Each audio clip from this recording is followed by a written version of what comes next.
Ao longo dos séculos, a figura de Jesus foi sendo revestida de dogmas, interpretações e tradições que, muitas vezes, obscureceram a simplicidade e a força de sua mensagem. Criou-se uma religião complexa, cheia de intermediários, ritos e normas, enquanto a essência do que Jesus viveu e ensinou permanece ao alcance de todos, o amor. Este ensaio é um convite à reflexão sobre quem foi Jesus, não a partir das interpretações institucionais, mas através de seus próprios gestos e palavras. Mais do que seguir uma doutrina ou pertencer a uma instituição, Jesus nos propôs um caminho de autenticidade em um mundo que insiste na falsidade, na repetição vazia, no medo e no julgamento. Aqui, vamos percorrer essa visão mais direta e profunda, confrontando as distorções religiosas e apontando o verdadeiro desafio que Jesus colocou diante de nós: ser o amor em ação. Jesus é uma das figuras mais mal compreendidas da história. Frequentemente, vemos pessoas falarem em nome dele, dizendo o que ele quer ou o que ele não quer. O que pretendo hoje é oferecer uma visão muito mais simples sobre Jesus e o desafio de ser autêntico em um mundo de cópias. Jesus, sabendo da corrupção presente nos corações humanos, foi direto ao esclarecer o que deveríamos fazer: amar a Deus de todo o coração e amar ao próximo como a si mesmo. De tudo que Jesus falou nos seus poucos 3 anos de pregação, a essência foi o amor. Para Jesus, o amor era a forma de chegar a Deus, porque Deus é amor. Com o tempo, no entanto, o esforço de Jesus foi prejudicado por indivíduos que perceberam o poder de sua mensagem e a utilizaram para capturar a mente e o coração das pessoas. Hoje, líderes religiosos, pastores, padres e outros, pregam todo tipo de absurdo, enquanto o cristão, que já não se chama mais de cristão, mas sim de crente, aceita passivamente a ilusão que lhe é oferecida. Esse fenômeno se repete desde os tempos de Jesus, quando ele mesmo criticou severamente os líderes religiosos da época. Ai de vocês, mestres da lei e fariseus, hipócritas! Vocês são como sepulcros caiados, bonitos por fora, mas por dentro cheios de ossos e de toda imundície. Uma das piores mentiras sobre Jesus é a ideia de que basta aceitá-lo para ser salvo. Isso não é verdade. Embora exista a passagem em que Jesus afirma: quem crê em mim será salvo. Muitos se esquecem do que significa crer. Crer em Jesus não é apenas um ato intelectual, mas seguir seus passos, fazer como ele fez. Ele mesmo disse: digo-lhes a verdade, aquele que crê em mim fará também as obras que tenho realizado. É comum que se use o episódio de Dimas, o ladrão crucificado ao lado de Jesus, como referência para justificar a salvação apenas pela fé. De fato, Dimas foi salvo, como registrado. Eu lhe garanto, hoje você estará comigo no paraíso. Mas devemos compreender este episódio com profundidade. Primeiro, Dimas foi perdoado diretamente por Jesus. Segundo, provavelmente, esse breve contato com Jesus lhe proporcionou um arrependimento genuíno. Terceiro, talvez Jesus tenha percebido que Dimas nunca teve a oportunidade de ser melhor, que sua vida tenha sido marcada por sofrimentos e privações. Logo, só Jesus sabe por que Dimas foi salvo. Isso não significa, de forma alguma, que todas as outras pessoas serão salvas da mesma forma. Por isso, Dimas é uma exceção, não uma regra. Quando Jesus confrontou os judeus e seu modo de adorar a Deus, ele enfrentou os líderes religiosos, foi contra a maioria, combatendo a mentira com a verdade. Ele viu o povo sendo enganado e se colocou contra a insanidade de monetizar a fé das pessoas. Está escrito: a minha casa será chamada casa de oração, mas vocês estão fazendo dela um covil de ladrões. Atualmente, acontece o mesmo. Líderes religiosos ganham muito dinheiro com a fé do povo, criando e inventando formas de dilapidar o patrimônio das pessoas, exatamente como era feito na época de Jesus. Enquanto isso, o povo, cego e vazio da verdadeira experiência com Deus, responde atacando comunidades de orientação sexual divergente e religiões de matriz africana. Mas nunca se pergunta: se Jesus estivesse aqui hoje, será mesmo que ele estaria ao lado dessas pessoas?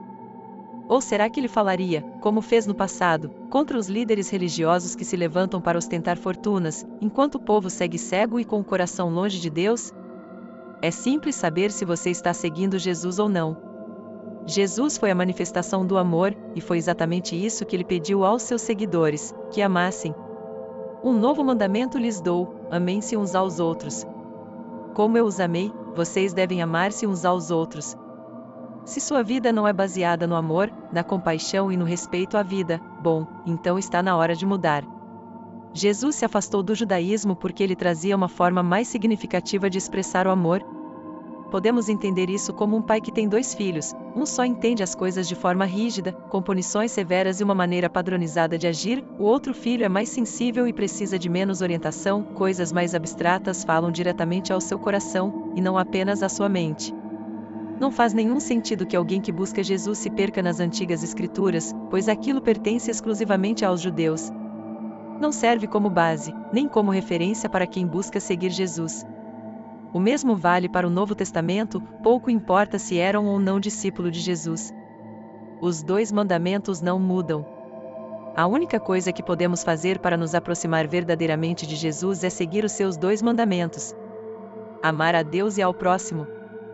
Se você pratica o amor em tudo, não precisa de escrituras nem de igreja. Jesus mandou amar ao Deus dos céus e amar ao próximo. Se você ainda não conhece o Deus dos céus, então ame o próximo, porque é pelo amor que você expressa na sua vida que será possível conhecer a Deus. Aquele que não ama não conhece a Deus, porque Deus é amor. Se você é cristão e sua busca é por Jesus, saiba que só existem 2 mandamentos: amar a Deus e amar ao próximo. Todo o resto se resolve aplicando o amor, e nisso está o cerne da doutrina de Jesus, o Cristo. Jesus foi tão contundente com seus 2 mandamentos, amar a Deus de todo o coração e amar ao próximo como a si mesmo, que na prática anulou a necessidade de intermediários. Não há mais exigência de escrituras, antigos ou novos testamentos, tampouco a obrigatoriedade de templos, igrejas, fronteiras, classes sociais, economia ou religião. A essência da vida espiritual, segundo Jesus, não está na adesão a ritos ou a sistemas, mas na vivência plena do amor. Pouco importa se o Apocalipse é real, ou se a teologia está correta. Quem vive em amor já habita em Deus. Como bem expressou o apóstolo João, aquele que não ama não conhece a Deus, porque Deus é amor. Portanto, o amor é o critério supremo da vida cristã. Mas não se engane, o amor que Jesus ensina não está ligado a paixões fugazes ou sentimentos instintivos. O amor proposto por Cristo é sábio e profundo, nasce de um entendimento completo do outro, de uma capacidade de enxergar a humanidade em todas as suas complexidades e fragilidades. O teólogo Paul Tillich escreveu: o amor é a afirmação do outro enquanto outro. Ou seja, amar para além do egoísmo ou da utilidade é acolher o outro em sua totalidade, sem desejar moldá-lo ou reduzi-lo.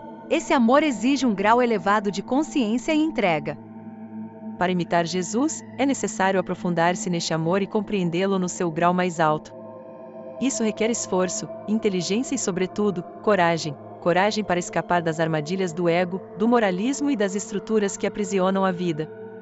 É como disse Dietrich Bonhoeffer: o chamado de Jesus ao discipulado é um chamado à morte, a morte do eu, da segurança, das ilusões. Sentar-se ao lado do Mestre, portanto, significa despojar-se da necessidade de estar certo, de dominar o outro, e, ao invés disso, habitar a simplicidade radical do amor.